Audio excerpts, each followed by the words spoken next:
Hello students, स्वागत आप सभी का एक बार फिर से आपके इस अपने यूट्यूब चैनल में। आज से हम लोग एक जो है रेलवे एनटीपीसी और ग्रुप डी का जो आने वाला टाइम पे जो पेपर होने वाला है, हालांकि उसमें अभी समय है, तो इसीलिए हम आपके लिए डेली का डेली कम से कम एक वीडियो आपको साइंस के ऊपर लेकर आएंगे। और साइंस हम लोग पूरा अब यहाँ पे आज से जो है वो कंप्लीट करने की कोशिश करेंगे। तो अगर आप एक लंबा एग्जाम की तैयारी कर रहे हैं, अगर आप रेलवे एनटीपीसी आरआरबी के बारे में विचार कर रहे हैं, जिसके एग्जाम में अभी वक्त है, समय है, तो आप बिल्कुल सतर्क हो जाइए। और पूरा इस वीडियो के माध्यम से हम आपको साइंस यहाँ पे कवर करवा रहे हैं। तो आज हम सबसे पहले स्टार्ट करेंगे मात्रक एवं बीमा। तो आप कॉपी किताब लेकर बैठा कीजिएगा, डेली आपके लिए एक वीडियो जो है वो आएगा। लगातार हम एक वीक तक हो सकता है साइंस लेकर आएंगे, और कुछ चैप्टर जब यहाँ पे हो जाएंगे तो फिर से आपको मैथ लेकर आएंगे, फिर से साइंस लेकर आएंगे, फिर से मैथ लेकर आएंगे, फिर रीजनिंग लेकर आएंगे। और इस प्रकार से आपका जो है वो चीजें चलता रहेगा, science math reasoning, science math reasoning, इस प्रकार से पूरा रेलवे के दृष्टिकोण से आपका चीज जो है वो कंप्लीट होगा। तो आज के टॉपिक में हम लोग फिजिक्स स्टार्ट करेंगे, और फिजिक्स में आज हम लोग सबसे पहले जो स्टार्ट करेंगे वो स्टार्ट करने जा रहे हैं मात्रक एवं बीमा, यानी कि यूनिट एंड डायमेंशन। ये बहुत महत्वपूर्ण चैप्टर है, बहुत इंपॉर्टेंट चैप्टर है। यहां से बहुत सारे एग्जाम में आपको सवाल जो है वो पूछे जाते हैं, केवल रेलवे में ही नहीं, इसके अलावे और भी बहुत सारा जो एग्जाम होता है, जैसे पीसीएस हो गया, स्टेट पीसीएस हो गया, बिहार दरोगा है, या किसी भी बिहार पुलिस वगैरह, या किसी भी अन्य स्टेट के जब आप एग्जाम की तैयारी करते हैं तो वहां पे इससे जो है वो सवाल पूछे ही जाते हैं। तो चलिए हम लोग आज शुरुआत करते हैं मात्रक एवं बीमा। देखिए माय डियर, इसका ये काफी महत्वपूर्ण चैप्टर हम आपको ऑलरेडी बता चुके हैं, ठीक है ना। अब इसमें सबसे पहले आपको ये समझना है मात्रक होता क्या है, यानी कि यूनिट होता क्या है। देखिए, दुनिया में एक चीज होता है उसे राशि कहते हैं। राशि का मतलब होता है जो भी चीजें आपको दिखाई देती हैं, जो फिजिकल चीज है, जो फिजिकल चीजें हैं, जिसे आप माप सकते हो, मेजर कर सकते हो, तौल सकते हो, गिन सकते हो, जिसका आप मैपिंग कर सकते हो, जिसे आप काउंटिंग कर सकते हो, इन सभी चीजों को हम लोग फिजिकल राशि कहते हैं, भौतिक राशि कहते हैं। और भौतिक राशियों में जो अलग अलग आपको राशि दिखाई देते हैं, उन सभी राशि को आपको क्या करना पड़ता है, तो मापना पड़ता है, या तौलना पड़ता है, या आपको उसका अंदाजा लगाना पड़ता है कि अगर आप हो तो कितने केजी का हो, आपका मोबाइल कितने ग्राम का है, आप जो कपड़ा पहने हो कितने सेंटीमीटर का हो, ताकि इससे आपका और हमारा काम जो है वो आसान हो जाता है। नहीं तो सपोज कर लीजिए, आपके घर में अगर 5 केजी चावल का खपत है, आप मार्केट जाते हो तो मम्मी आपको क्या कहेंगी कि मार्केट से 5 केजी चावल लेकर आना। जब आपकी माँ आपको 5 केजी चावल लाने को कहेंगी तो आप मार्केट जाएंगे और 5 केजी चावल लेकर आएंगे। तो ये जो केजी वर्ड है ना, ये जो केजी वर्ड है ना, यही इस यूनिट में हम लोग पढ़ने जा रहे हैं, यानी कि यूनिट एंड डायमेंशन में पढ़ने जा रहे हैं कि केजी का कितना हमारे पास इंपॉर्टेंस है, क्या इसका रोल है। या जब आप कपड़ा खरीदने जाते हैं तो आपके कपड़ा का साइज अलग रहता है, आपके फादर के कपड़ा का साइज अलग रहता है, आपके ग्रैंडफादर का अलग रहता है, आपके सन का अलग रहता है, या आपके भाई बहन का अलग रहता है। हर व्यक्ति का कपड़े का भी साइज अलग अलग होता है। तो आप मार्केट जाते हैं, क्या कहते हैं, भैया मुझे 1 मीटर कपड़ा दे दो, 2 मीटर कपड़ा दे दो, 4 मीटर कपड़ा दे दो। ये जो मीटर वर्ड है ना, यही मीटर वर्ड हम आपको आज समझाने वाले हैं। इसके अलावा जब आप बात करते हैं कि जैसे ही 5 बज जाता है, 6 बज जाता है, मुझे वहां जाना है, वहां जाना है, तो किसी से जब आप मिलने का एक समय निर्धारित करते हो, तो यही समय के विषय में आज हम लोग बात करने वाले हैं। ये समय क्या है, ये केजी क्या है, ये मीटर क्या है, ये सब यूनिट है, ये सब आपको मेजर करने का तरीका है, जिससे आपका जीवन आसान हो जाता है। आप किसी से अपनी बातों को आसानी से कह पाते हैं, एक मिलने का एक फिक्स पॉइंट बना पाते हैं। आप मार्केट से एक जितना आपको जरूरत होता है, उस जरूरत के अकॉर्डिंग से उतना ही सामान आप घर पे लेकर आ पाते हैं। तो इसी को मात्रक कहा जाता है। और मात्रक को देखिए 2 प्रकार से हम लोग डिवाइड करते हैं। एक मात्रक को कहा जाता है फंडामेंटल। देखिए, एक आपको क्या लिख दिया, फंडामेंटल यूनिट लिख दिया गया है, और दूसरा आपका क्या है, तो डेराइव्ड यूनिट है, यानी कि व्युत्पन्न मात्रक। नाम से ही आपको लग रहा होगा ये सर व्युत्पन्न है। व्युत्पन्न का मतलब हो गया किसी से व्युत हुआ, किसी से निकला हुआ। तो ये किससे निकलेगा, तो मूल मात्रक से निकलेगा। यानी कि डेफिनेशन सुनिएगा, मूल मात्रक सर वैसे मात्रक को कहते हैं जिसको किसी भी दूसरे मात्रक की आवश्यकता नहीं पड़ती है, ये स्वतंत्र रहता है।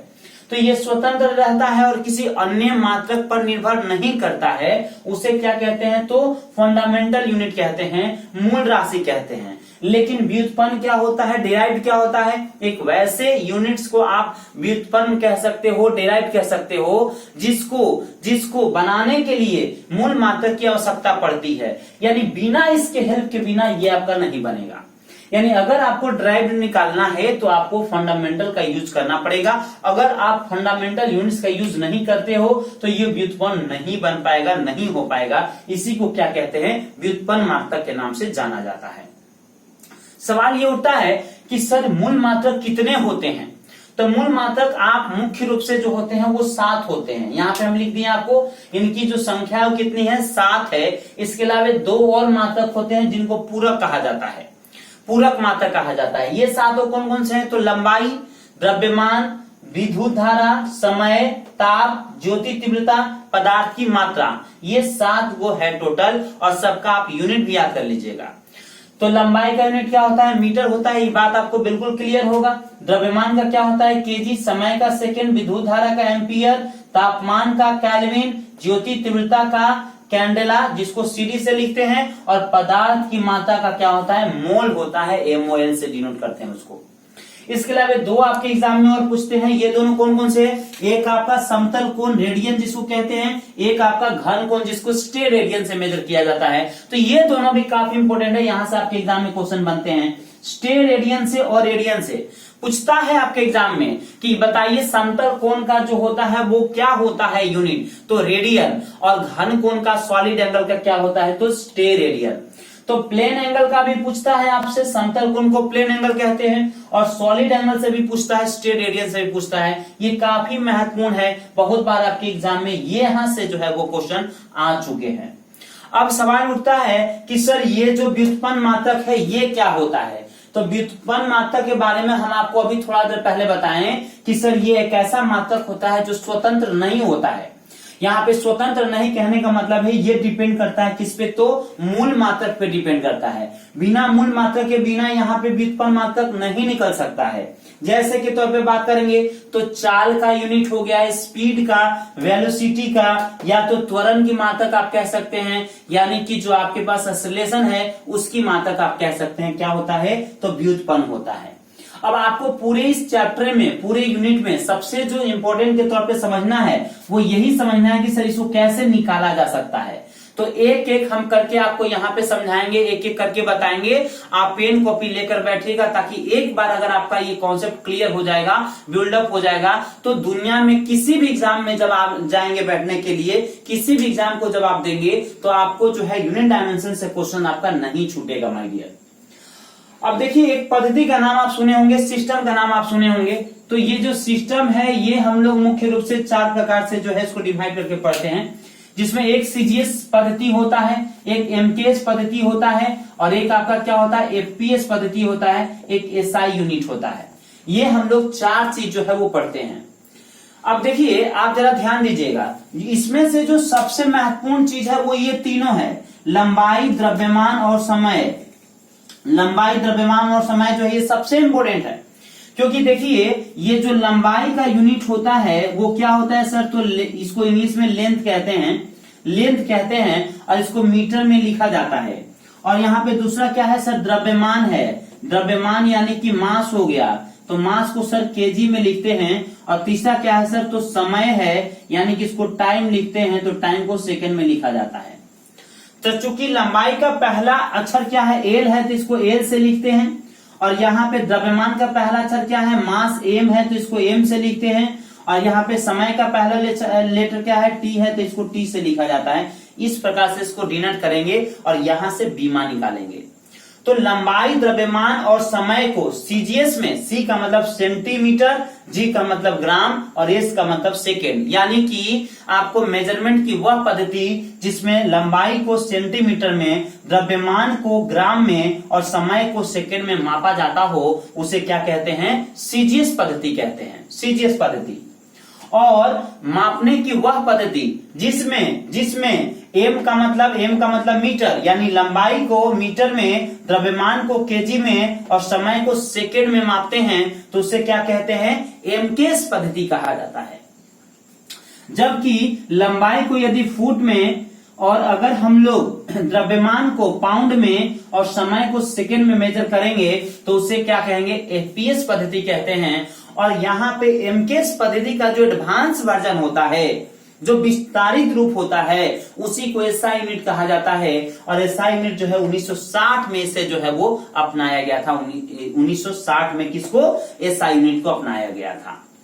एक चीज यहाँ पे आप देखे होंगे कि ये जो सेकेंड है वो सीजीएस में भी है, एमकेएस में भी है और आपको एफपीएस में भी है। यानी सभी पद्धति में समय का मात्रक क्या होता है? सेकेंड होता है। तो समय का मात्रक सेकेंड होता है, ये सभी में होता है। इस चीज को थोड़ा सा आप याद रखिएगा।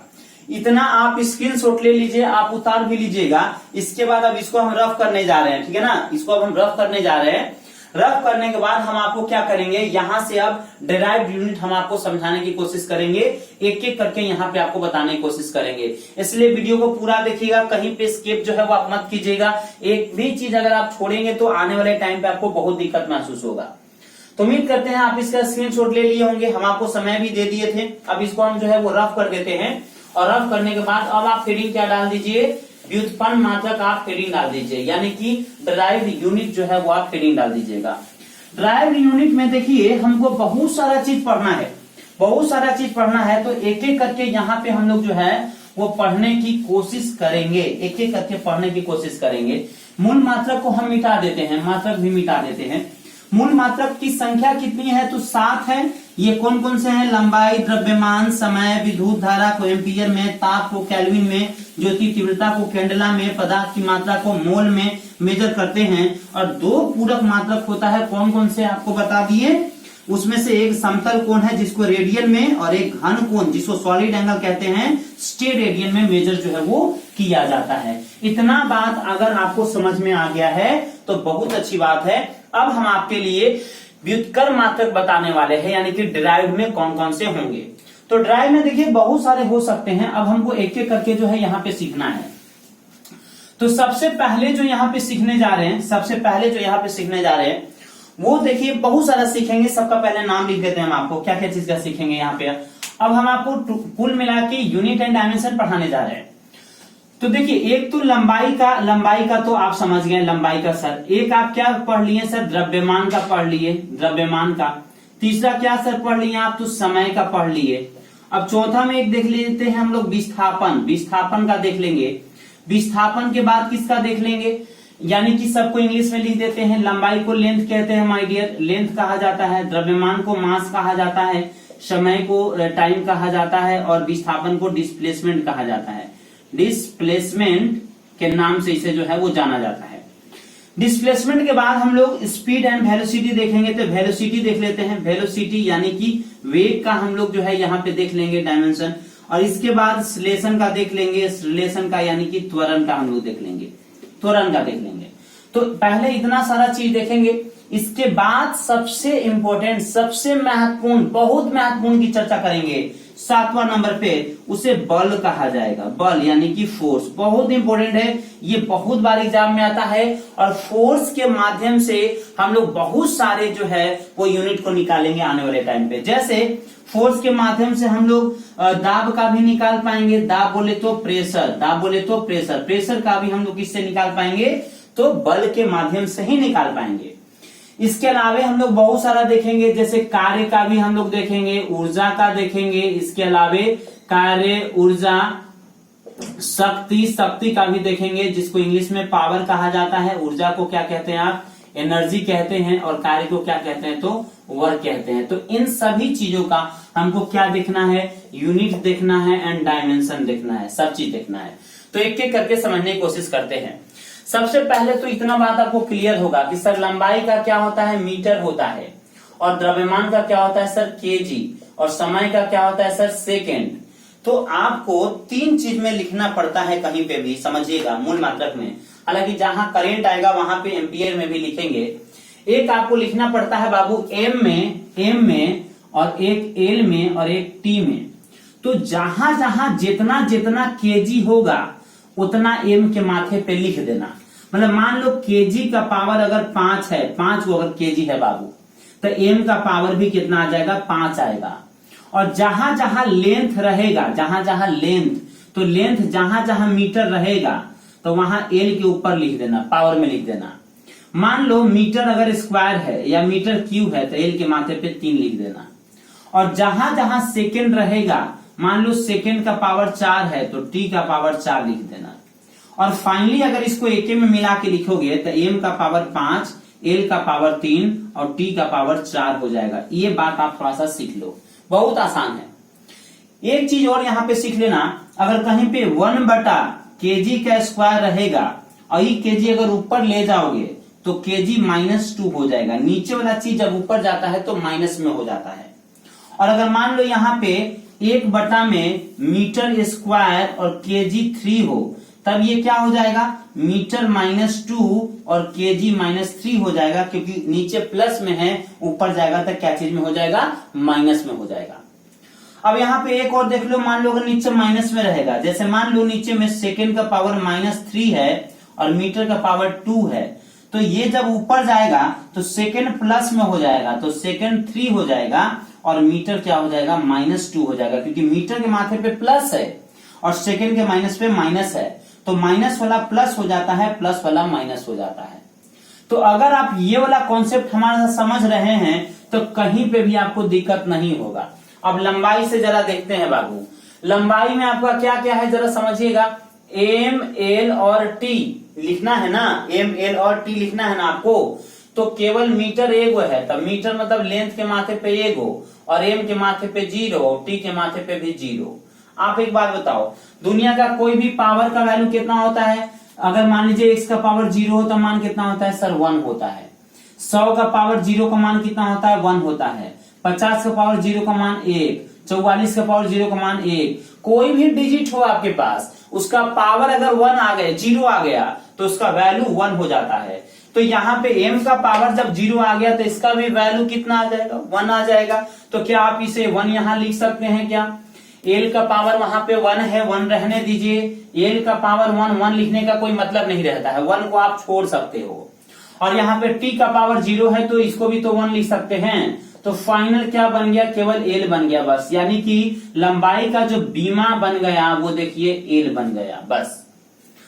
इसी प्रकार से द्रव्यमान का क्या बनेगा, हमको द्रव्यमान का भी लिखना है एम, एल और टी में। यहाँ एम 1 है सर, लंबाई नहीं है तो 0, समय नहीं है तो 0, तो फाइनली क्या बन जाएगा, केवल एम बन जाएगा बस।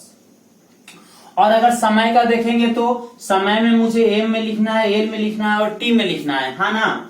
तो यहाँ पे देखो जरा, केवल सेकंड है तो 1 लिख दो, यहाँ 0, यहाँ 0 है ही नहीं, तो ये फाइनली केवल क्या बन जाएगा, तो टी बन जाएगा। तो समय का केवल टी हो गया। अब डिस्प्लेसमेंट से थोड़ा सा समझिएगा। डिस्प्लेसमेंट से सबसे पहले आपको समझना पड़ेगा डिस्प्लेसमेंट होता क्या है। हालांकि नेक्स्ट चैप्टर जो हम आपको पढ़ाएंगे सदिश राशि और अदिश राशि, उसके बाद जो अगला चैप्टर आपको पढ़ाएंगे रेस्ट एंड मोशन, तो वहां पे भी हम इसकी चर्चा करेंगे। किसका, विस्थापन का चर्चा करेंगे। रेस्ट एंड मोशन में भी दोनों जगह पे चर्चा करेंगे, यहाँ पे भी चर्चा आपको करेंगे। तो देखिए विस्थापन क्या होता है। सबसे पहले तो आप ये जान लीजिए विस्थापन जो है वो एक सदिश राशि है और दूरी जो है वो एक अदिश राशि होता है। विस्थापन में और लंबाई में या दूरी में थोड़ा सा डिफरेंस होता है। दोनों का यूनिट एक ही होता है, इसका भी यूनिट मीटर है और डिस्प्लेसमेंट को भी क्या चीज में मापते हैं, मीटर में। जब डिस्प्लेसमेंट को आप मीटर में मापते हो तो इसका बीमा भी वही हो जाएगा जो लंबाई की बीमा थी। तो बीमा दोनों का सेम हो जाएगा, एल का एल, बस एल, ये हो गया इसकी बीमा, एल हो गई इसकी बीमा। लेकिन दोनों का डेफिनेशन में अलग अलग है। विस्थापन क्या होता है, दो, जैसे मान लीजिए कोई एक पॉइंट है, एक पॉइंट से कोई भी चीज दूसरा जगह गया और दूसरा जगह जाने के बाद इनके बीच का जो मिनिमम जो डिस्टेंस होता है, न्यूनतम जो डिस्टेंस होता है, दूरी होता है, उसी को विस्थापन कहा जाता है। तो कहीं कहीं पे दूरी और विस्थापन बराबर भी हो सकता है और कहीं कहीं दूरी और विस्थापन अलग अलग भी हो सकता है। कैसे अलग अलग हो सकता है थोड़ा सा समझना। सपोज कर लो एक लड़का है जो यहां से पूर्व दिशा की ओर चलता है, वो चलता है 10 या मान लीजिए ये चला 3 ले लीजिए, 3 किलोमीटर चला, 3 किलोमीटर चला। उसके बाद वो साउथ में मुड़ गया, यानी नीचे मुड़ गया, और वो 4 किलोमीटर चला। तो टोटल डिस्टेंस अगर ट्रेवल देखेंगे आप, ठीक है, टोटल डिस्टेंस अगर देखेंगे तो 3 किलोमीटर और 4 किलोमीटर, टोटल डिस्टेंस कितना हो गया? तो टोटल डिस्टेंस सर 7 किलोमीटर हो गया। लेकिन इसका विस्थापन कभी 7 नहीं होगा। विस्थापन क्या होगा? न्यूनतम दूरी। तो इस वाले पॉइंट से इस वाले पॉइंट का न्यूनतम दूरी क्या होगा? तो इसका हाइपोटेनस, क्योंकि ये 90 बनाएगा तो हाइपोटेनस बनेगा, कर्ण बनेगा। और कर्ण निकालना आप जानते हैं, कर्ण स्क्वायर बराबर लंब स्क्वायर प्लस आधार स्क्वायर, यानी बेस स्क्वायर प्लस परपेंडिकुलर का स्क्वायर होता है हाइपोटेनस स्क्वायर इक्वल टू। तो यहाँ पे 3 का स्क्वायर प्लस 4 का स्क्वायर का रूट ओवर कर सकते हैं। 9 प्लस 16 यानी कि 25 का रूट ओवर यानी कि 5। तो इसका 5 किलोमीटर आंसर आ जाता। 5 किलोमीटर आंसर क्या आता? तो डिस्प्लेसमेंट आता, यानी कि विस्थापन आता। ठीक है, तो इस प्रकार से देखिए डिस्टेंस कितना हो गया? 7 किलोमीटर, और डिस्प्लेसमेंट कितना हो गया? 5 किलोमीटर। दोनों में अंतर है। तो ये दोनों में अंतर होता है, लेकिन विस्थापन का और लंबाई का दोनों का जो बीमा है वो क्या है? सेम है। इसकी यूनिट भी सेम है, मीटर है, और एल ये भी है और वो भी क्या है? एल है। दोनों सेम है, लेकिन दोनों चीज सेम नहीं है। एक अदिश राशि है तो एक सदिश राशि है। विस्थापन आपका सदिश राशि है, वेक्टर क्वांटिटी है, जबकि लंबाई क्या है? आपका अदिश राशि, स्केलर क्वांटिटी है। दूरी स्केलर क्वांटिटी होता है। अब देखिए यहाँ पे वेलोसिटी का चर्चा करना पड़ेगा, यानी कि वेलोसिटी बोले तो वेग की चर्चा यहाँ पे हम लोग करते हैं। देखो बाबू, वेग क्या होता है? Change in displacement with respect to time, यानी कि ये जो विस्थापन है, विस्थापन में बदलाव किसके सापेक्ष? तो समय के सापेक्ष। समय के सापेक्ष में विस्थापन का बदलाव क्या कहलाता है? वेग कहलाता है। और डिटेल से हम आपको समझाएंगे रेस्ट एंड मोशन वाले चैप्टर में। तो यहाँ पे देखिए चेंज इन डिस्प्लेसमेंट, यानी कि चेंज इन डिस्प्लेसमेंट का मतलब विस्थापन में बदलाव। तो आप ऊपर में विस्थापन भी तो लिख सकते हैं ना, विस्थापन सर। अब बटा में क्या हो गया सर? समय हो गया। तो विस्थापन का यूनिट क्या था सर? मीटर। और समय क्या था सर? सेकेंड। तो ये हो गया मीटर इंटू सेकेंड -1 क्यों आप कर दिए? क्योंकि नीचे में सेकेंड है, और सेकेंड जब ऊपर जाएगा तो -1 में आएगा, क्योंकि आपको बताए थे जब कुछ नहीं है तो माइनस है। अगर नहीं भी दिख रहा होगा तो देख लीजिएगा, ये क्या है? -1 है। आप इसको क्या लिख दिए? मीटर इंटू में सेकेंड -1 लिख दिए हैं। क्यों लिख दिया सेकेंड -1? क्योंकि ये नीचे में है, और नीचे जब कुछ नहीं है वैल्यू तो 1 है। पावर में 1 होता है जब कुछ वैल्यू नहीं रहता है तो। और ये जब ऊपर जाएगा तो क्या चीज में हो जाएगा? माइनस में हो जाएगा। तो देखिए यहाँ पे क्या चीज में हो गया? माइनस में हो गया। अब यहाँ पे जरा समझना, एक चीज थोड़ा सा और समझने की कोशिश कीजिएगा। यहाँ पे देखिए बाबू, अब हमको क्या चीज में लिखना है सर? तो 3 चीज में, एम में, एल में और टी में लिखना है। एम में, एल में और टी में लिखना है। तब इसको जब एम में, एल में, टी में लिखेंगे तो कैसे लिखेंगे? एम, एल और टी लिखेंगे। अब एम देखो केजी, तो इसमें यहाँ पे दे दीजिए, और टी यहाँ पे -1 है, -1 दे दीजिए। फाइनली एम का पावर 0 तो 1 हो जाएगा, तो ये क्या बन गया? एल टी -1 बन गया। तो एल और टी का पावर -1, इसका क्या हो जाएगा? बीमा हो जाएगी, डायमेंशन हो जाएगा। तो वो डायमेंशनल फार्मूला किसका हो गया? वेलोसिटी का हो गया। तो वेलोसिटी का वो आपका क्या हो गया? डायमेंशनल फार्मूला हो गया। ठीक है ना, डायमेंशनल फार्मूला हो गया। अब देखिए, अब हम लोग किसका निकालने जा रहे हैं? एक्सेलरेशन का निकालने जा रहे हैं, त्वरण का निकालने जा रहे हैं। तो अब हम लोग त्वरण का यहाँ पे थोड़ा सा देखते हैं। उम्मीद करते हैं वो बात आप उतार लिए होंगे, डिस्प्लेसमेंट वाला और साथ में वेलोसिटी वाला, यानी वेग वाला आप उतार लिए होंगे। इसको मिटा देते हैं, रफ कर देते हैं, ताकि यहाँ पे मुझे एक स्पेस मिल जाएगा। अच्छा चलिए, यहाँ भी बताया जा सकता है, बाद में यहाँ मिटा देंगे वो। तो एक्सेलरेशन यहाँ पे हम आपको दिखा देते हैं, जरा देखिएगा। एक्सेलरेशन यानी कि त्वरण। त्वरण क्या होता है? तो त्वरण का डेफिनेशन कहता है sir, change in velocity. Change in velocity, velocity बोले तो वेग में बदलाव, वेग में परिवर्तन। विद रिस्पेक्ट टू टाइम, समय के सापेक्ष अगर वेग में बदलाव हो जाता है, समय के सापेक्ष अगर वेग में परिवर्तन हो जाता है, तो उसे क्या कहा जाता है? एक्सेलरेशन कहा जाता है, त्वरण कहा जाता है। तो यहाँ पे त्वरण आप क्या लिख सकते हैं sir? Change in velocity, change का मतलब D, change in velocity with respect to time, DV बटा dt, with respect to time, समय के सापेक्ष। यानी आप इसको वेग और बटा में क्या लिख सकते हैं, समय लिख सकते हैं। Very good. वेग का यूनिट क्या था सर, तो मीटर था, और समय का क्या था सर, तो सेकेंड था। इसको जब लिखेंगे, अच्छा वेग का मीटर कहाँ था, वेग का मीटर पर सेकेंड था। यहाँ पे आप देखिए वेग का क्या था, मीटर पर सेकेंड, तो वेग के जगह पे क्या लिख सकते हैं, मीटर पर सेकेंड, और नीचे में समय का एक और सेकेंड लिखना पड़ेगा, गुना सेकेंड कर दीजिए। तो ये मीटर बटा सेकेंड सेकेंड सेकेंड स्क्वायर नहीं हो जाएगा क्या। और आपको हम ऑलरेडी बता चुके हैं, जब कोई वैल्यू नीचे रहेगा तो नीचे से जब ऊपर जाएगा तो वो तो माइनस में हो जाएगा, तो यहाँ पे जब सेकेंड ऊपर जाएगा तो माइनस में हो जाएगा। तो यहाँ पे लिख सकते हैं मीटर इंटू में सेकेंड माइनस 2, मीटर इंटू में सेकेंड माइनस 2 आप लिख सकते हैं। अब इसका जब डायमेंशन, जब आप बीमा निकालेंगे तो बीमा में हम आपको बताएं क्या चीज में लिखना है, 3 चीज में, एम में, एल में और टी में। तो इसको आप एम में, एल में, टी में कन्वर्ट कर दीजिए। मीटर सर कितना है, 1 है सर, तो लेंथ के ऊपर 1 लिख दीजिए। सेकेंड सर कितना है, -2 है सर, 2 लिख दीजिए। मास तो है ही नहीं इसमें, केजी तो है ही नहीं, जब इसमें केजी नहीं है तो 0 कर दीजिए। फाइनली आपका क्या बन गया, तो एल और टी का पावर सर -2 हो गया। ये डायमेंशनल फॉर्मूला हो गया किसका, रिलेशन का। एल टी का पावर -2 है, ये एल टी का पावर क्या है, -2 है। ये किसका डायमेंशन फॉर्मूला बन गया, रिलेशन का बन गया, त्वरण का बन गया। तो उम्मीद करेंगे इतना बात आपको समझ में आया होगा। अब आगे देखिए बल का और दाब का हम आपको इसी वीडियो में दिखाने की कोशिश करते हैं। इसको मिटा देते हैं, या आपका बहुत देर से जो है वो यहाँ पे लिखा हुआ है, ये आप समझ गए होंगे, और इसे हम मिटा देते हैं, इसे हम मिटा देते हैं। अब यहाँ पे हम जो है वो किसका दिखने जा रहे हैं जरा बताइए। तो अब हम लोग यहाँ पे बल का देख लेते हैं, और पहले हम लोग बल का देख लेते हैं। बल का बहुत महत्वपूर्ण है, फोर्स का आपको आना ही आना चाहिए। तो चलिए यहाँ पे हम लोग बल का देख लेते हैं, बल का देख लेते हैं, यानी कि फोर्स का देख लेते हैं, फोर्स का देख लेते हैं। फोर्स का, अगर फोर्स की बात करेंगे, बल की बात करेंगे, तो थोड़ा सा समझिए बल क्या होता है। बल का मतलब होता है, अगर आप किसी भी वस्तु के ऊपर अपनी कोई भी प्रतिक्रिया देते हैं, जिसके वजह से उसके पोजीशन में या उसके स्टेज में, यानी कि उसके स्टेट जो होते हैं, जो अवस्था होते हैं, स्टेट जो होते हैं, अवस्था में अगर बदलाव करने की कोशिश करें, शेप एंड साइज में बदलाव करने की कोशिश करता है, बल कहलाता है, फोर्स कहलाता है। सब कुछ कर लीजिए, ये मार्कर है, मेरे हाथ में एक मार्कर है, इसका ये वाला देखिएगा, ये जो कैप का ये है, इसको हम यहां से ऐसे ला दिए, इसका पोजीशन चेंज हो गया। अगर पोजीशन चेंज हो गया तो जिसके वजह से पोजीशन चेंज हुआ है उसी को बल कहते हैं, उसी को फोर्स कहते हैं।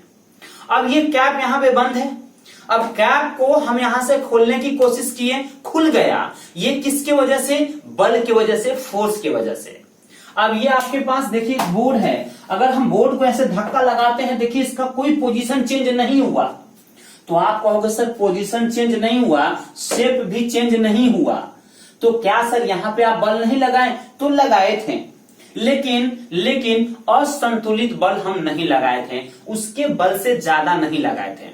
यानी कि जितना ये रजिस्ट चाहिए, जितना ये रजिस्ट कर रहा है मुझे, वो पूरा कर ले रहा है। अगर यहाँ पे बुलडोजर लाके ऐसे चढ़ा दिया जाए जैसे भी, तो ये तो टूट के बाहर चला जाएगा, या बहुत जोर से अगर मारा जाए तो हो सकता है हल्का सा ये पिचक उचक जाए, ऐसा हो सकता है। अब हम उतना बहुत ज्यादा बाहुबली तो नहीं है कि मार के आपको तोड़ के दिखा दे, और अगर तोड़ के दिखाएंगे तो हमको लॉस भी तो हो जाएगा, बोर्ड टूट जाएगा मेरा, ठीक है। तो देखिए बल क्या है, एक ऐसा भौतिक राशि, एक ऐसा फिजिकल क्वांटिटी है जो किसी वस्तु के ऊपर लगकर या तो उसकी पोजीशन को बदल देता है, या तो शेप एंड साइज को बदल देता है, या बदलने की कोशिश करता है। यहाँ पे आप पोजीशन का मतलब कह सकते हैं, अगर मोशन में है तो रेस्ट में हो सकता है, रेस्ट में है तो वो मोशन में आ सकता है, इसको भी आप ऐसे समझ सकते हैं। तो बल को जो डिफाइन किए थे वो न्यूटन जी किए थे, आगे चल के हम आपको पढ़ाएंगे रेस्ट एंड मोशन में डिटेल से। यहाँ पे समझिए F बराबर फिलहाल ma, मास इंटू में रिलेशन होता है F बराबर बल बराबर। तो अगर F बराबर यहाँ पे लेंगे तो मास को केजी से लिखते हैं और रिलेशन को मीटर प्रति सेकेंड स्क्वायर से लिखते हैं। अभी तो आपको बताया गया था, यहाँ पे सेकेंड स्क्वायर है, मीटर प्रति सेकेंड स्क्वायर रिलेशन का है, और यहाँ पे मास का क्या चीज है, केजी है, आप केजी ले लिए। अब देखिए केजी इंटू मीटर प्रति second square is known as newton. इसी को क्या कहते हैं, तो न्यूटन कहा जाता है। इसको एन से लिख सकते हैं, सबसे पहले न्यूटन ने इसे दिया था, इसे आप एन से लिख सकते हैं। इसका मतलब आप इसको और शब्दों में लिख सकते हैं, केजी इंटू मीटर इंटू में सेकेंड -2 कर सकते हैं। क्यों -2 कर सकते हैं, नीचे है प्लस में, ऊपर जाएगा तो क्या चीज में हो जाएगा, तो माइनस में हो जाएगा। आप जब इसे बीमा में लिखेंगे एम एल और टी में, तो केजी यहाँ पे 1 है सर, यहाँ पे मीटर सर 1 है, सेकेंड सर -2 है, तो 1 का तो कोई वैल्यू तो होता नहीं है, तो एम एल और टी -2 हो जाएगा। ये आपका बीमा हो गया। डायमेंशनल फॉर्मूला किसके लिए, बल के लिए, यानी कि फोर्स के लिए। उम्मीद करेंगे ये बात आपको समझ में आया होगा। चलिए अब हम लोग अगला बात करेंगे किसका, दाब का, प्रेशर का। दाब का या तो प्रेशर की बात करेंगे। इसको पहले आप मिटा दीजिए, इसको हम मिटाने जा रहे हैं। आप स्क्रीनशॉट इसका ले सकते हैं, अगर आप स्क्रीनशॉट ले रहे हैं तो ले लीजिए, लेकिन हम तो कहेंगे कि आप कॉपी किताब निकाल के बैठ के लिख के पढ़ा कीजिए।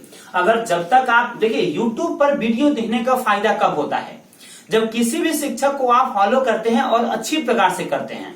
आप बशर्ते कॉपी किताब निकाल लीजिए, आप पेन निकाल लीजिए, और जो भी पढ़ाया जा रहा है उसको आप बढ़िया ढंग से आप नोट करते चलिए।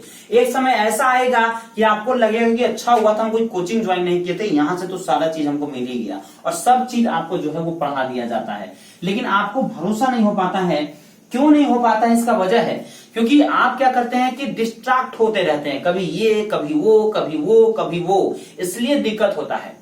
और आपको लगता है बस वीडियो देख ले रहे हैं, देखने से हमारा सारा दिमाग में आ गया, वो सब कंप्लीट हो गया। ये गलत चीज है। बस आप पेन और कॉपी निकाल के तो बैठा कीजिए, आप सभी चीजों को नोट तो किया कीजिए, तब जाके आपको ज्यादा फायदा महसूस होगा। चलिए इसको हम ऊपर से मिटा देते हैं। यहां से आपको बहुत टाइम हम दे चुके थे स्क्रीनशॉट लेने के लिए या तो उतारने के लिए, आप उतार लिए होंगे, नहीं तो वीडियो को रोक कर भी आप जो है इसको देख सकते हैं और आप लिख सकते हैं बाद में, ठीक है ना, बाद में, ठीक है। ओके, अब हम लोग यहाँ पे अगला किसका देख लेते हैं, दाब का देख लिया जाए, यानी कि प्रेशर का देख लिया जाए, प्रेशर का देख लिया जाए, यानी कि दाब का देख लिया जाए।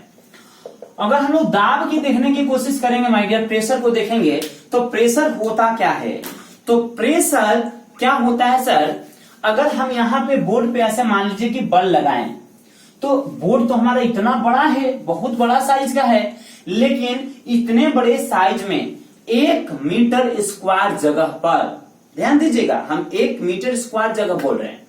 अगर ये आपका अगर 1 मीटर स्क्वायर है तो इसी को 1 मीटर स्क्वायर मान लीजिए।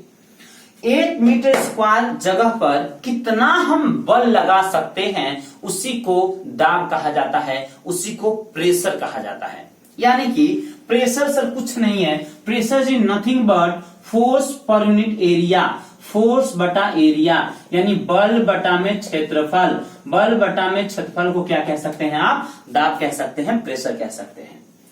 इसका मतलब कि कितना बल लगा 1 मीटर स्क्वायर जगह पर, जब इसको आप कैलकुलेट करेंगे तो फोर्स का यूनिट क्या होता है, न्यूटन, और एरिया का मीटर स्क्वायर, तो newton metre square is known as pascal. इसे क्या कहा जाता है, पास्कल कहा जाता है। तो आप इसे पास्कल कह सकते हैं और पास्कल को पीए से लिख सकते हैं। यानी कि अगर कभी आपसे कहा जाए सर पास्कल क्या है, तो पास्कल इज नथिंग, न्यूटन प्रति metre square is known as pascal. Newton क्या है, केजी इंटू मीटर प्रति second square is known as newton, यानी न्यूटन क्या है सर, केजी इंटू मीटर प्रति सेकंड स्क्वायर है। पास्कल क्या है सर, न्यूटन प्रति मीटर स्क्वायर है। और न्यूटन का वैल्यू यहां से इसमें अगर पुट कर दिया जाए तो देखो क्या होगा, समझना, न्यूटन की जगह पे केजी इंटू मीटर बटा प्रति सेकंड स्क्वायर, और नीचे में मीटर स्क्वायर एक और है लिख देते हैं। यहां से 1 मीटर से 1 मीटर ब्यूटीफुली आप काट दो, नीचे तो 1 मीटर बचा ना। जब नीचे 1 मीटर बचा तो यहां पे आप क्या लिख सकते हो, केजी बटा में सेकंड का स्क्वायर गुना में मीटर, तो ये हो जाएगा केजी इंटू सेकंड -2 मीटर -1। क्यों -1 सर, क्यों -1, क्योंकि नीचे प्लस में है, ऊपर जाएगा माइनस में, यहां प्लस में है 2, ऊपर जाएगा माइनस में 2। सिंपल। अब जब इसको आप बीमा लिखेंगे तो बीमा क्या लिख सकते हैं, MLT। एम सर कितना, केजी के वो है तो सर एगो है, सेकेंड के वो है सर 2 है, माइनस में, और ये माइनस में एगो।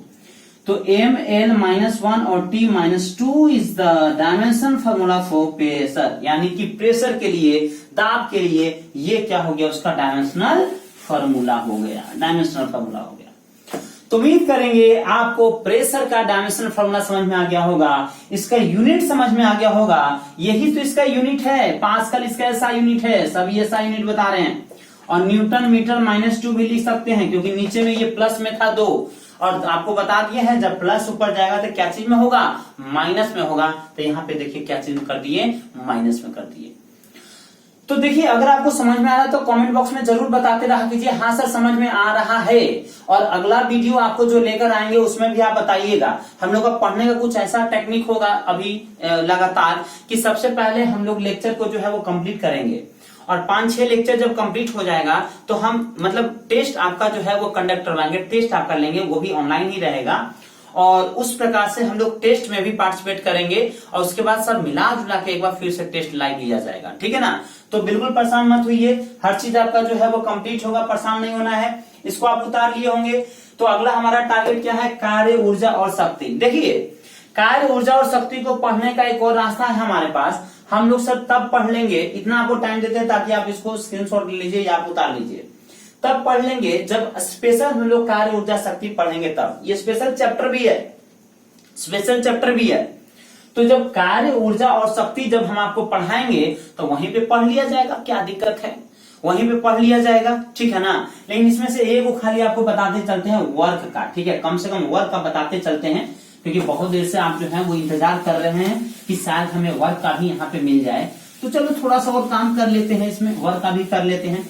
अगर देखो चैनल पे नए होगे तो सब्सक्राइब जरूर किया करो यार, सब्सक्राइब कर लिया करो। और सब्सक्राइब करने के बाद बहुत बच्चे का ये क्वेरी आता है कि सर हमें नोटिफिकेशन नहीं मिलता है, कहाँ से मिलेगा। आप बेल आइकन पे क्लिक नहीं करते हैं, बेल आइकन पे क्लिक करके नोटिफिकेशन को ऑन कर दिया कीजिए ना, तब जाके ये आपका हो पाएगा। चलिए हम लोग वर्क देखते हैं, यानी कार्य को देख लेते हैं। और लाइक करना तो मत भूला करो, सब लोग भूल जाते हो, सब वीडियो देखते हो लाइक नहीं करते हो, पता नहीं क्या आपको पैसा डिडक्ट होता है लाइक करने में। क्या लाइक किया कीजिए, लाइक करने से थोड़ा सा वीडियो जो है वो अच्छा दिखता है, अच्छा लगता है, लोगों को देखने में भी अच्छा लगता है, आपको भी अच्छा लगेगा। अच्छा हमारे सर का इतना लाइक जो है वो मिला है, आपको भी अच्छा लगेगा। सिंपल लाइक किया कीजिए, अक्सर लाइक किया कीजिए। और मित्रों के साथ शेयर करना तो जरूरी होता है, शेयर भी कर दिया कीजिए। जब इतना काम कर ही दिए हो, सब्सक्राइब कर लिए हो, बेल बटन पे क्लिक कर लिए हो, लाइक कर लिए हो, तो थोड़ा सा मेहनत और करके एक बार शेयर भी कर दिया करो। वर्क क्या है सबसे पहले समझो बाबू, वर्क क्या है, काम क्या है। आप देखो, आप मान लीजिए अपने घर में किसी मजदूर को बुलाए काम करने के लिए। जब आप घर में किसी मजदूर को काम करने के लिए बुलाते हैं और आपके पास मान लीजिए हम आपको क्लासरूम तो दिखा नहीं सकते हैं, यहीं पे दिखा देते हैं। यहाँ पे बहुत सारा आपके पास ब्रिक्स रखे हुए हैं, यानी बहुत सारा आपके पास ईंटा जो है वो रखा हुआ है, इतना सारा ईंटा रखा हुआ है। और एक आपके पास लेबर लेकर आए हो, बेचारे एक ही उठा के ले आते हो कि भैया सब ईंटा हमारा जो है यहाँ से ढो के यहाँ रख दो, या तो सीढ़ी से चढ़ा के ऊपर रख दो, कहीं पे भी रख दो। तो बेचारा लेबर क्या करेगा कि आएगा, वो ईंटा एक को उठाएगा, और उठाने के बाद वो ले जाकर यहाँ पे आपका क्या करेगा, सरियाने की कोशिश करेगा, सरिया देगा। दिन भर के बाद जब वो आपके पास आएगा, कहेगा देखिए मालिक हमने आपका ईंटा सारा का सारा सरिया दिया, अब आप हमें क्या दे दीजिए, पैसा दे दीजिए। आप उसको दिन भर का मजदूरा देते हो, जो भी हो आप उसको दिन भर का मजदूरा दे दीजिए। समझ कर लो कि आप 1000 रुपया दे दिए या 500 दे दीजिए, या जो भी आपकी बात हुई हो आप उनको दे दिए, अच्छी बात है। लेकिन मान लीजिए एक ऐसा अगर वक्त आ जाए कि ये व्यक्ति इस ईंटा को तो उठाए ले, और उठाने के बाद यहाँ जाए, यहाँ जाने के बाद ये सारा रखे और देखे कि अभी समय है, अभी मालिक आए नहीं है, और फिर से ईंटा को उठा के यहाँ लाके रख दे, फिर से ईंटा को उठा के यहाँ लाके रख दे। और जब आपका मुलाकात उससे होगा और वो कहेगा मालिक हम दिन भर काम किए हैं, चलिए मेरा पैसा दे दीजिए, आप क्या कहोगे, भैया काम कहाँ किए हो, हमने तो आपको कहा था ईंटा उठा के यहाँ रखना है, और यहाँ तो एक भी ईंटा मुझे दिख नहीं रहा है। इसका क्या तात्पर्य निकलता है, इसका यह तात्पर्य निकलता है कि आप कहोगे सर आप काम नहीं किए हो, आप काम किए ही नहीं हो। और लेबर कहेगा नहीं हमने तो काम किया, आपको दिखाई नहीं दिया काम, तो हम क्या करें। तो कहेगा जब मेरा काम नहीं हुआ तो हम पैसा आपको क्यों दे। तो एक कंफ्यूजन, एक सस्पेंस आपके दिमाग में भी, सर लेबर काम किया कि नहीं किया, और अगर किया है तो क्या उसको मजदूरी मिलनी चाहिए कि नहीं मिलनी चाहिए। तो आपके अकॉर्डिंग तो काम किया है, लेकिन आपको बता दे सच्चाई यही है कि मैथमेटिक्स की दुनिया में, साइंस की दुनिया में भावनाओं के साथ बहुत ज्यादा नहीं खेला जाता है, भावनाओं को नहीं देखा जाता है। जो दिखता है वही साइंस होता है। साइंस कहता है यहां वर्क नहीं हुआ है, साइंस कहता है यहां काम ही नहीं हुआ। क्यों काम नहीं हुआ? क्योंकि साइंस वर्क का एक स्पेसिफिक डेफिनेशन देकर रखा है, और वो स्पेसिफिक डेफिनेशन क्या है कि वो कहता है कार्य जो होता है वो एफ कॉस थीटा होता है। एफ कॉस थीटा कहने का मतलब है, एफ का मतलब बल हो गया और एस का मतलब विस्थापन हो गया, और गुना में कॉस थीटा है, ये कॉस थीटा है। ये आप अगर एक भाषा में समझेंगे तो केवल फिलहाल बल गुना में विस्थापन समझिए। कॉस थीटा का चीज हम आपको बाद में समझा देंगे, जब स्पेशल हम आपको प्रोजेक्ट पढ़ाएंगे तब, कि कॉस थीटा से कैसे ये 0 हो जाएगा। जब थीटा का वैल्यू 0 होगा तब क्या होगा, 90 होगा तब क्या होगा, समझा देंगे। बल को क्या चीज से लिखते हैं? न्यूटन से लिखते हैं, और विस्थापन को तो मीटर से, याद है ना, स्टार्टिंग में ही विस्थापन आपको पढ़ा दिया है, मीटर से। तो newton into metre is known as the joule. इसको क्या कहते हैं? जूल कहते हैं। यानी कार्य का जो स्थायी मात्रक होता है वो क्या होता है? जूल होता है। तो कार्य का स्थायी मात्रक क्या होता है? जूल होता है, याद रखिएगा। अब सीजीएस पद्धति में अर्ग होता है। ये सीजीएस पद्धति में क्या होता है? अर्ग होता है, याद रखिएगा। सीजीएस पद्धति में क्या होता है? इसे क्या कहते हैं? अर्ग कहते हैं, अर्ग कहते हैं, अर्ग कहा जाता है। और 1 जूल बराबर 10 का पावर 7 अर्ग होता है, ये भी याद रखिएगा। 1 जूल बराबर 10 का पावर 7 अर्ग होता है, ये भी आपके एग्जाम में कभी कभी पूछ लेते हैं। तो एमकेएस या एसआई यूनिट में इसको क्या कहते हैं? जूल कहते हैं, जूल कहते हैं। कार्य का यूनिट जो होता है क्या होता है? जूल होता है एसआई यूनिट में। और ये क्या होता है? तो न्यूटन इंटू में मीटर होता है। लेकिन अर्ग होता है कहां पे सर? तो सीजीएस यूनिट में, सीजीएस पद्धति में। अब देखिए इसका हम लोग डायमेंशनल फॉर्मूला निकाल लेते हैं। चलो इसके लिए प्रेशर को यहां से हम रफ कर देते हैं, और प्रेशर को रफ करने के बाद यहां पे हम आपको डायमेंशनल फॉर्मूला जो है वो दिखा देते हैं। किसका दिखा देते हैं? तो चलिए यहाँ पे डायमेंशनल फॉर्मूला हम इसका दिखा देते हैं। तो जो सर W बराबर निकला वो एफएस निकला, यानी न्यूटन इंटू में मीटर निकला, यानी कि newton metre is known as the joule. इसको जूल कहते हैं, एक अलग चीज है, ये बात आप समझ लिए हो। What is newton? तो सर न्यूटन बहुत देर से हम आपको समझा चुके थे। Newton is nothing but KG into metre प्रति सेकेंड स्क्वायर। इंटू में metre, metre metre metre square. तो आप कह दो sir KG into metre square divided by second square. और ये नीचे बेचारा क्यों रहे, इसको भी ऊपर जाने की इच्छा होगा, इसको भी आप ऊपर भेज दो। That mean sir KG into metre square into में सर सेकेंड -2 ना।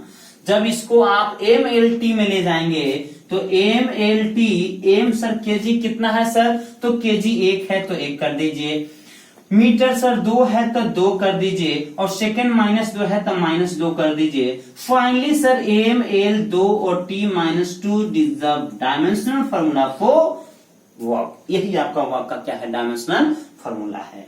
उम्मीद करते हैं इतना बात आपको समझ में आ गया होगा, यहां तक बात आपको कोई दिक्कत होगा नहीं।